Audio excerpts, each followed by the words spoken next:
Hey everyone, welcome back to the Dafa discussions. Hey Louis, Hey, Michael. Hey, everyone. thanks for being with us again.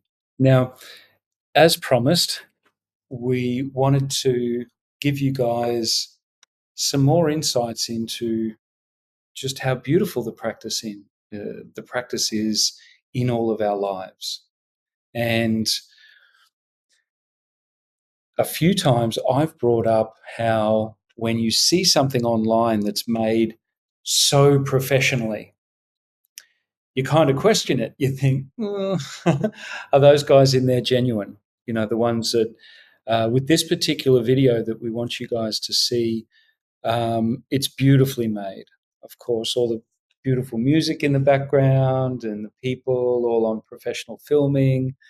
Um, and I believe all of those guys that are on this particular video are in the States.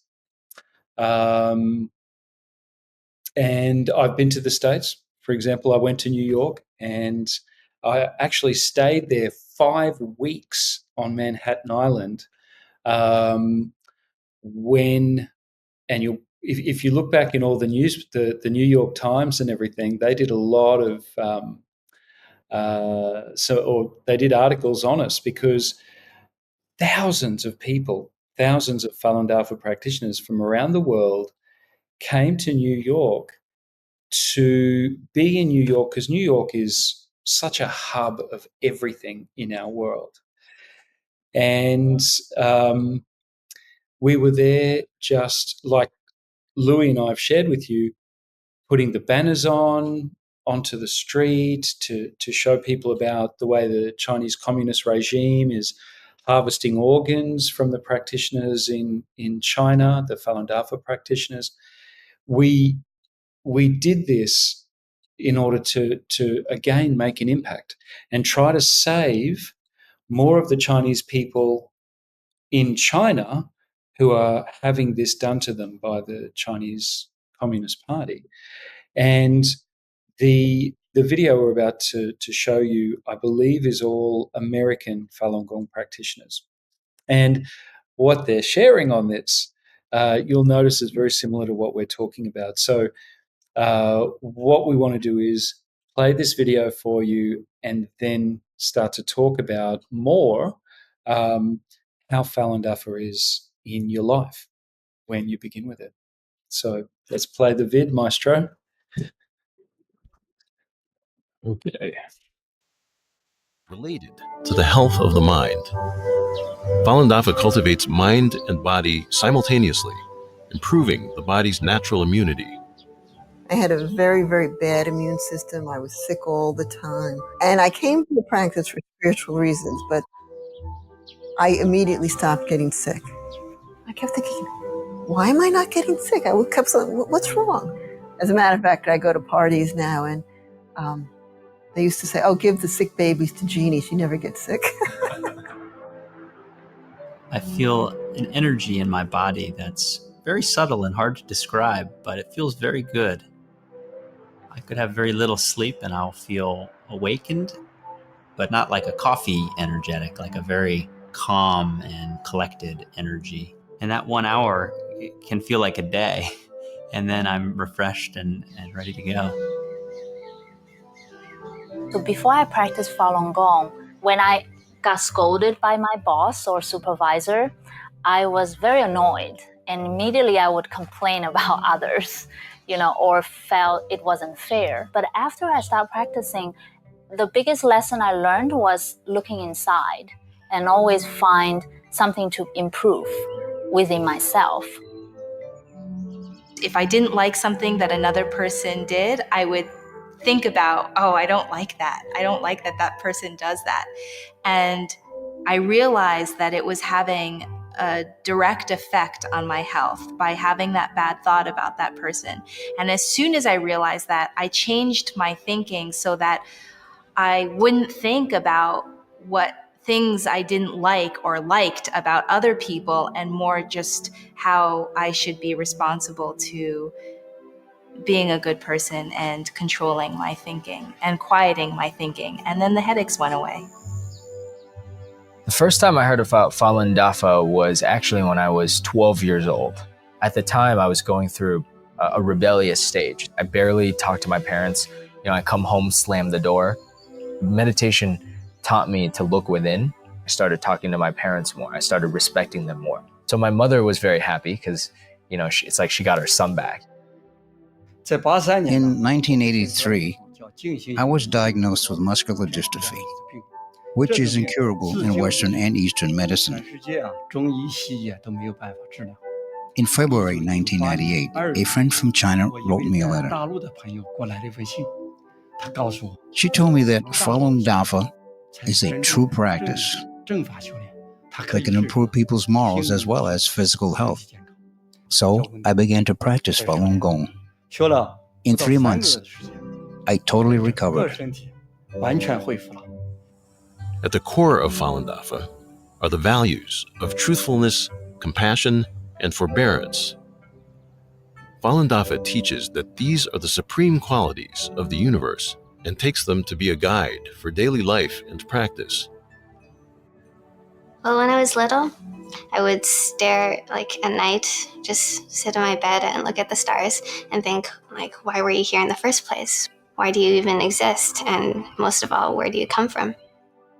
First time I read John Falun, the book on Falun Dafa, I felt a lot of those questions were just immediately answered. I think the best benefit is the peace of mind. I have incredibly peace of mind. My family certainly has benefited. My husband said to me within a month I was much easier to live with. Applying truthfulness, compassion, and tolerance to my daily life is the greatest challenge of my life, actually. You would think it's so simple, but therein lies the challenge. But everybody else around you feels it, because you become lighter, you smile a lot more, and you become much more genuine.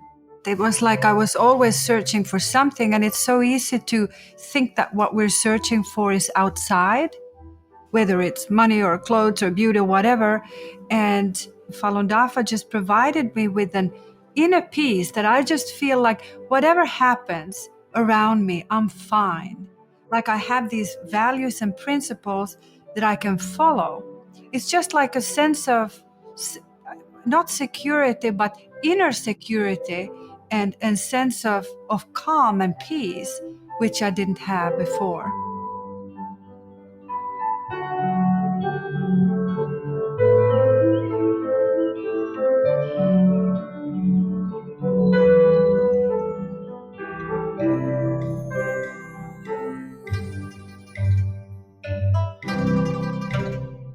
Well, there you go. Now, they're the kind of videos that were made a lot. There's a lot of them out there. And each one of those people is actually a Falun Gong practitioner. And you'll notice that what they were saying in just a few words is what Louis and I are elaborating on. Because it's one thing to hear someone say something in a few words that looks perfect on a screen, good quality filming, et cetera, but having it explained in a little more detail by two bearded men can, I think, be a little more believable sometimes. And also, just to break down a few things that they were talking about, the lady at the end was talking about inner security. Now, this brings up an incredibly big topic that doesn't get spoken about a lot. In our world at the moment, naturally, we all know that things are pretty hectic when it comes to, oh gosh, name it, family, relationship, economy, like the political sector, global unity, bordering on war, and quite a lot of it happening, and our major world powers in many ways facing off or using every other avenue to try to face off accept war at the moment. And this brings a lot of worry in the world, a lot of fear and concern. And that is totally understandable because it's real. It's what's around us. And it reflects, to be honest, the sort of things that I've mentioned, they reflect heavily in our relationships as well. I'm not trying to say, political tension is making our relationships bad, but it is a factor that's happening throughout all of the fibers of society as a whole, not so much just one particular sector. All these factors are happening. Now, this inner security, in my personal feeling, from what I've experienced with, I guess 21 years now of practicing Falun Dafa, is that with what I believe, and remember what I was talking about, one of the most God-given rights is for us to believe what we choose to believe. In many respects, if any of you watching right now have a good think about it, without a moral spiritual compass to guide one, what we really have left is simply what's around us here. Our families, beautiful, our economy, our comforts, whether we're doing well, and there's virtually no one that wants to go through hardship, obviously, but we seem to be surrounded by it at the moment. And then that also impacts on health, the health of our bodies, and the thought of whether that health or those health problems could possibly lead us to death, leading to another very rarely thought about topic.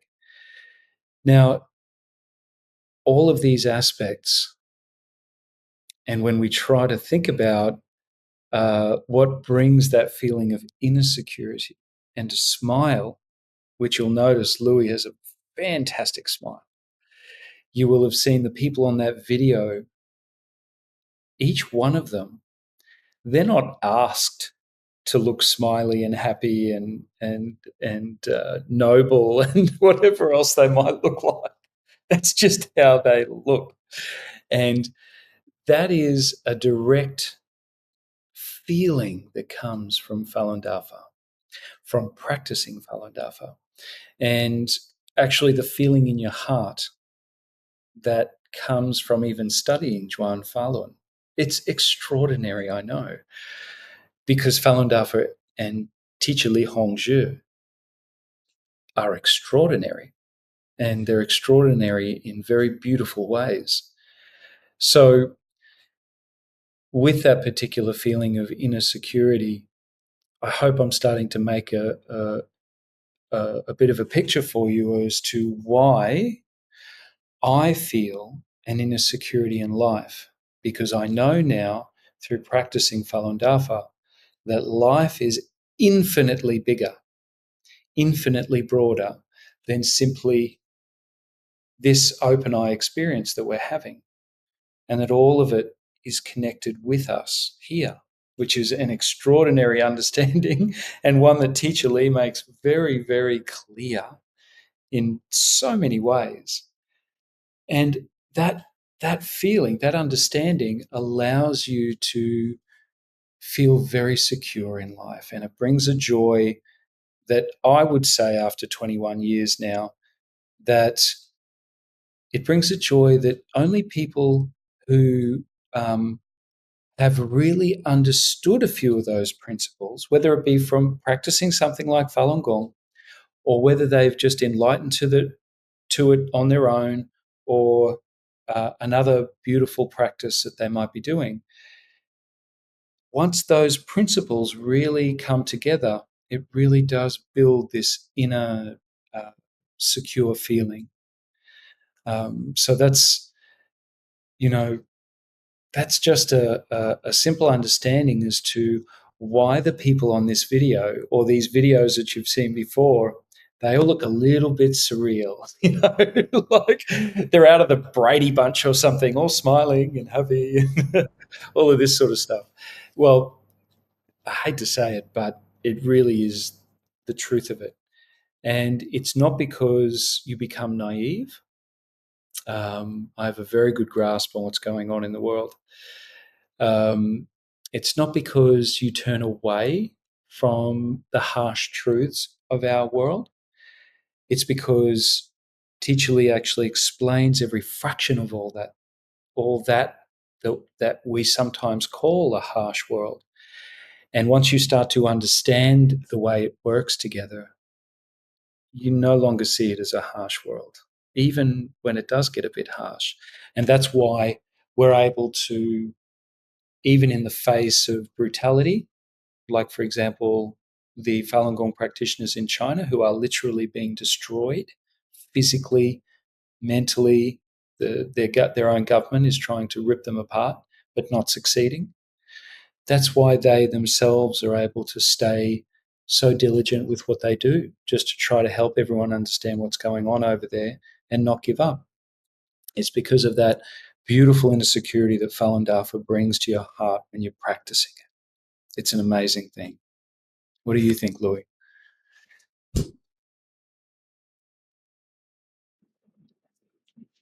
Yeah, it is. It is amazing, um, and I think you've mentioned it briefly on one of our other episodes of it, about looking within your heart and your mind, um, which Falun Dafa helps people do. And like one of those ladies said, instead of blaming outside or outside circumstances, your initial reaction might come up like that, but then the teaching also comes up.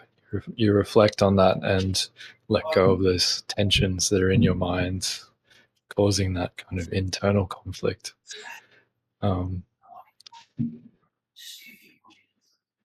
that's where that kind of, in my experience, where that stability comes from. This is, the and the essences of how it helps. This is something else I've thought a lot about, because you've got to remember, I wasn't always a Falun Gong practitioner. I lived 34 years before I even started to study Zhuan Falun.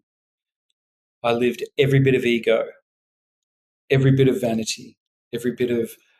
I already lived in 4 countries around the world by that time, and I've I grew up in, I guess, what you could say, a dysfunctional family.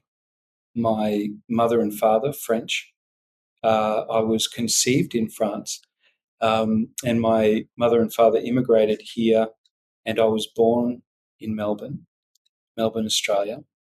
My parents never got married. My mother left him when I was, I think, a year old. And about 2 years later, my father asked to take me to France for a couple of months, kept me there a couple of years. Um, you know, as Falun Gong practitioners, we've lived like you have. We're not, like you could probably see from that video, and I'm pretty sure I've met in New York one of the guys, the guy with the little girl, and they were sitting at the table with his wife. I've met him in New York. We're from so many parts of life, just like you. And like you, our eyes are wide open.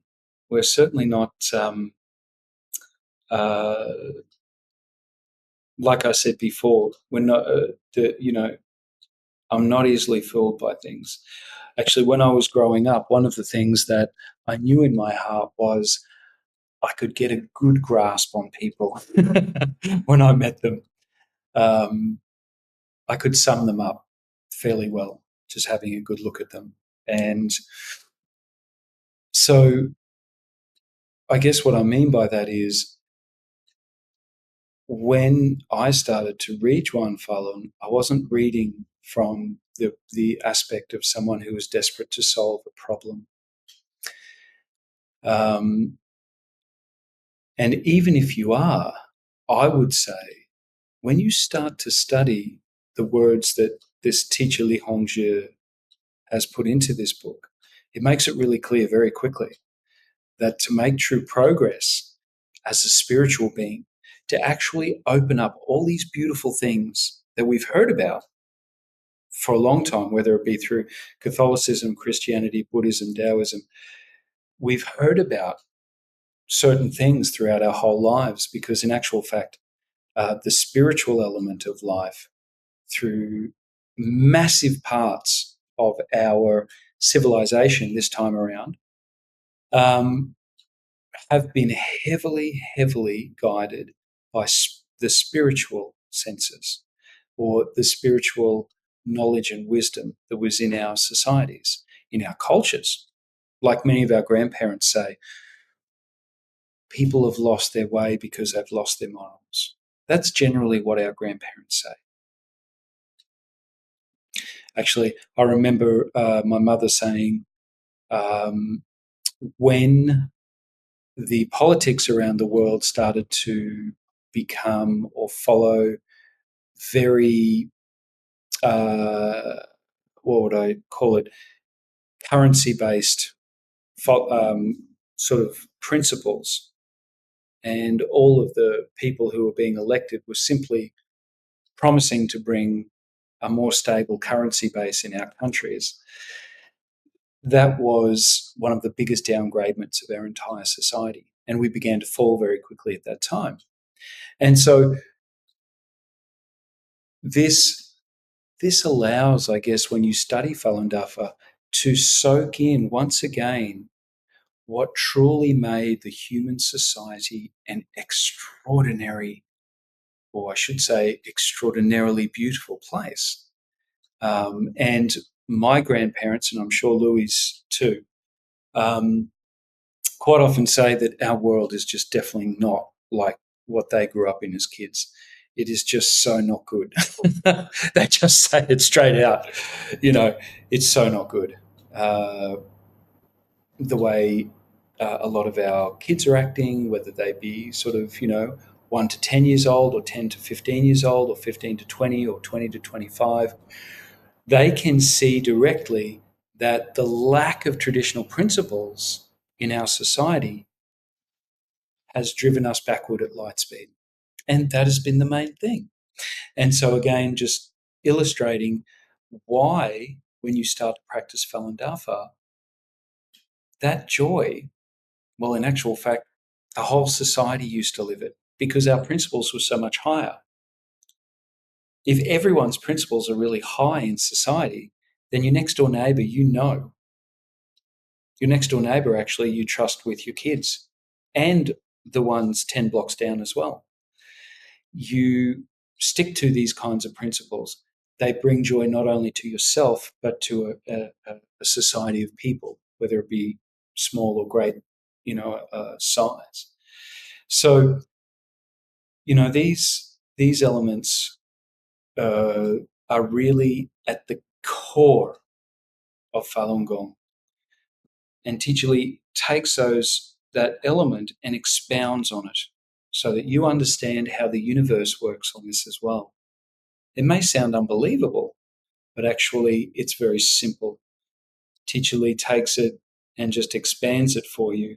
And that's why, like I said in another episode, Louis doesn't have a little hat on his head or a shaved head, and I'm not wearing robes, but actually the principles that we follow just every day in our minds and hearts are these kind of, I guess in a way you could say, divinely bestowed principles. And of course, Falun Dafa is a way of the Buddhist school. And so, when it comes to things like marriage is an incredibly big topic. Wow, what a big topic these days. Louis is too young. He's way too young to even understand any of it. But I can tell you, I've been married 17 years, and my wife was practicing Falun Gong and practices Falun Gong to this day. My son was born into it, and he practices Falun Gong to this day. And when a marriage, which is an incredibly beautiful thing, I'll share a story with you one day that'll sound a little unbelievable, but again, it's the truth. I had a very big insight into marriage when I was practicing, but not just marriage on a societal level, but also what it's like for two people, which are like two universes, to actually come together and stay together through thick and thin. It is an extraordinary thing. And it's through practicing Falun Gong that I understood that.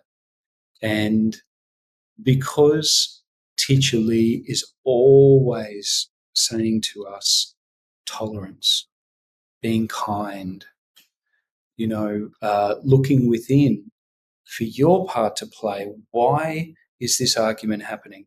What's my part to play? Is there parts of my own character that could do better and bring a greater harmony through doing better? Because that's always happening, when Ange and I have an argument, even if the words sometimes are a bit harsh, as soon as that argument's finished, the very first thing that we're both doing is looking within. And it is the greatest power, the greatest power. We could literally turn our world around if for one full day everyone looked within with the kinds of principles that Falun Dafa and other true, beautiful cultivation ways bring. Just one full day, the whole globe. And so during the 17 years that Ange and I have been married, and I often say this to her,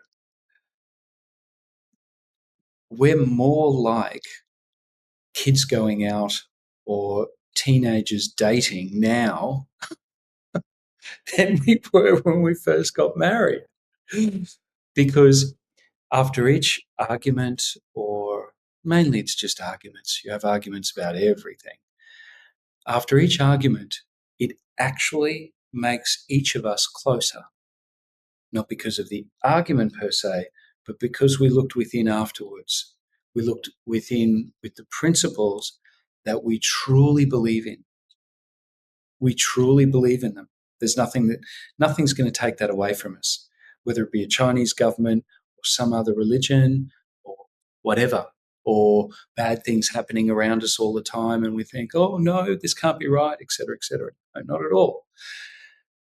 Falun Gong actually teaches you that it's okay. Face everything in life with the principles that this cultivation way teaches, and extraordinary things happen. And so, after 17 years of marriage, and to be honest, I've only heard this in elderly couples. I haven't heard it in any young couples that I know. Well, I say young, like myself. The elderly couples that are more like 80, they're a lot of their lives were founded on greater moral principles than what we currently live in our current society. And so that's another element that shows us that those are the things that actually bring harmony and join. They're the things that bring that. And so after 17 years of marriage, Falun Gong has given me the feeling in my heart that my wife is extraordinary, extraordinarily beautiful, extraordinarily forgiving. I've watched, as she's watched me, go from what she knew when she first knew of me, when she first married me, to who I am now. She's watched that character progression that Falun Gong allows you to have, because That's what you cultivate. That's the cornerstone of Falun Gong's teaching, is it's all about character. So, that makes, just in and of itself, a very beautiful life, having that in your life. And then if you expound on that into the relationship with your parents, and then the relationship with your son or daughter or your cousins, if you're Greek, your 1,000 cousins, and then your relationship with the people at work, your relationship with the people at your gym, or the people who you go swimming with, or whoever. It expounds and becomes, the energy of it becomes quite incredible. And that's what Louis and I cultivate every day with everyone that we know, looking within every day. And so that's, I guess, just for this episode, sharing on, again, another understanding of how, from this little man's point of view,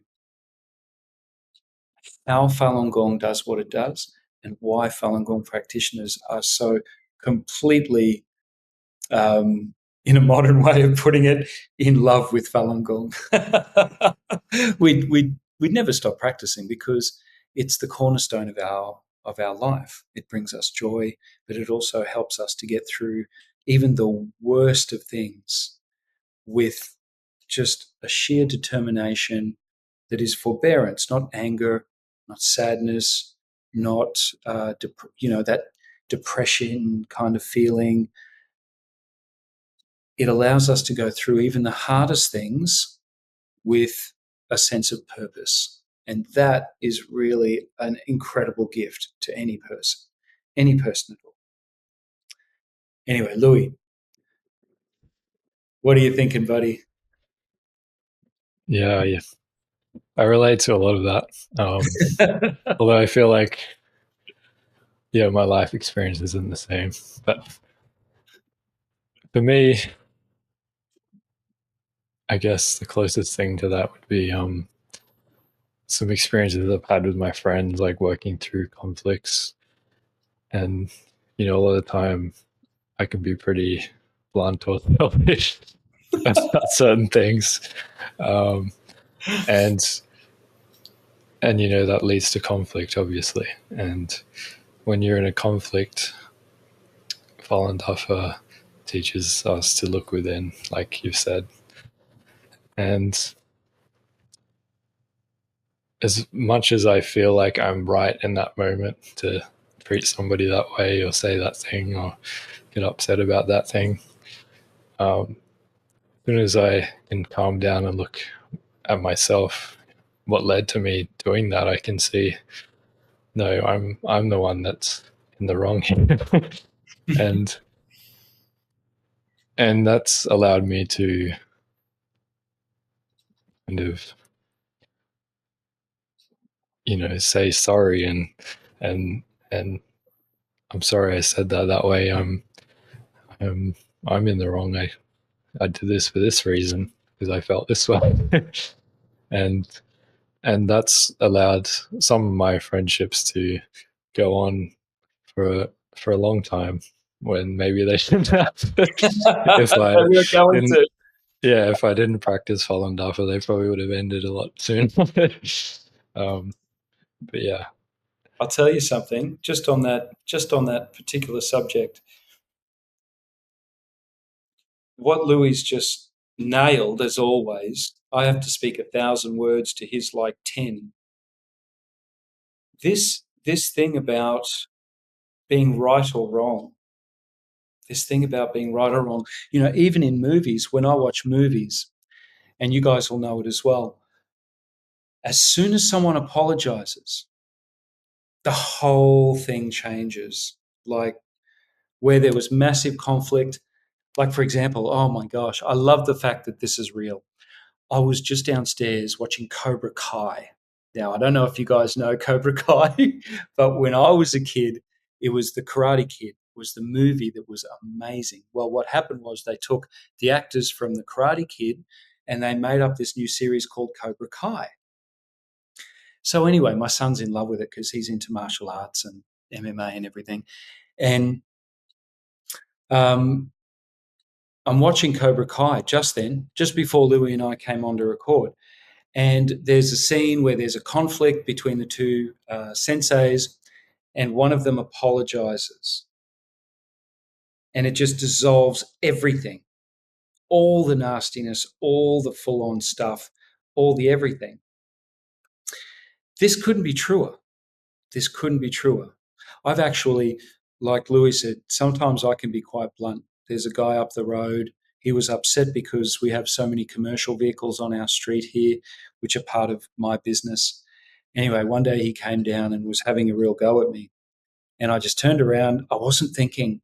I just wasn't thinking. That's why I said it. I couldn't believe I even said it. But I said to him, mate, it looks like you're the one that's most upset on this street about it. What a thing to say. I was just bucking for a fight, but I didn't think about it. I just reacted with just emotions. But I didn't say it in an angry way. I just said it. And so, of course, the guy's walking up to me ready to have a blue. But the second it came out of my mouth, I realized, how could I have just said that? That goes so completely against everything that I live towards. I basically, in a split second, realized that was just crap. That was rubbish that just poured out of my mouth. And as he's walking up and getting closer, I said to him, listen, that was just garbage. That was just, and as soon as I started saying what I'm saying right now, he kind of looked at me puzzled, even though he was still walking towards me. And I said, that was just crap. I didn't mean what I said then. I don't even know why I said it. And listen, I know, and I started to explain to him what I already know, that a couple of the people on the street, of course, they find it hard because we've got, two big utes and two big trailers on the street. And he just, and as he got right to the point of nose to nose kind of stuff, I just reached out and grabbed his arm. Not grabbed it, but just put my hand on his arm, and I said, I was completely stuffed saying that. I apologize. But you'd think that he'd turn around and think, oh, what a wuss. It's only because I wanted to come and fight you. But he didn't at all. Not at all. He was baffled because he can see me. I'm not a wuss at all. And he watches me work, so he knows I'm not a wuss. But as soon as he got past the baffled point, he actually just settled down completely. He said, oh, no, that's all right. He said, that's all right. That's what men do. We arc up occasionally. And I said, yeah, look, that was just wrong. I said, the last thing I want to have is some kind of conflict with anyone on our street. I said, I'd rather be, have us all friends. He said, yeah, no, me too. I said, it's all good, mate. It's all good. I know you guys rent here and you got no choice. So my point is, once again, that these things may seem commonplace, or you might think, oh, that's, but you were right. You should stand up for your right. He shouldn't be hard on you. But in actual fact, like Louis will say as well, this kind of thinking, it's not what Falun Gong practitioners do. That's not what we do. That's not what we're taught.